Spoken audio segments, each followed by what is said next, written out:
we see a key thread as being white supremacy.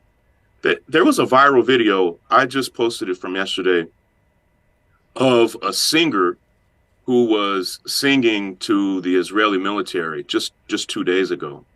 And when he described Gazans, he said something. I had to get multiple interpreters to make sure that the interpretation was correct. He kept describing Gazans as black. And I was wondering, like, what is he saying there? Mm. And in essence, he is talking even about the color of Gazans' skin. There is this thread of white supremacy that goes through African American culture, and now we see Palestinians being impacted by it as well. And it's painful to see. So would you agree then there are those who say, in essence, what is the problem that Palestinians are struggling against is a struggle for liberation against what is being described by even Israeli human rights organizations as an apartheid state, and what academics have described as the largest or longest living, currently existing, that is, settler colonialist project on Earth. So how much of this is a war between Muslims and Jews, as some would like to picture it, or to try and frame it as, and how much of it, in your view, is a anti-racism, anti-colonialism struggle by an indigenous people?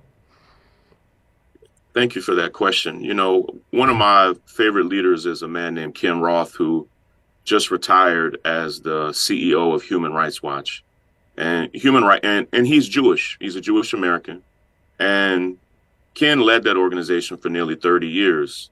3 years ago, 3 years before this current moment we're in, Human Rights Watch released a powerful white paper, a research project, almost 150 pages long, calling what Palestinians were dealing with apartheid. And that's Human Rights Watch. That was led by a Jewish American. Amnesty International 3 years ago said, yes, this is apartheid. We can go even farther back.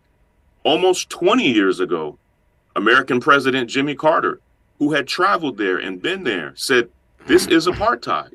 This was a man that understood and studied apartheid in South Africa. Jimmy Carter called it apartheid. Desmond Tutu, who is beloved around the world, called it apartheid. And here's the truth.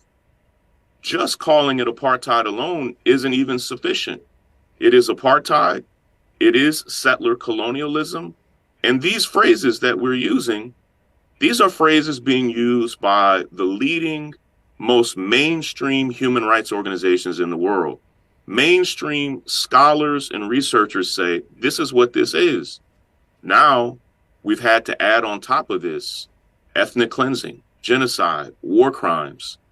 The only thing that's different is just 2 months ago, I don't think most of the world, we see a key thread as being white supremacy.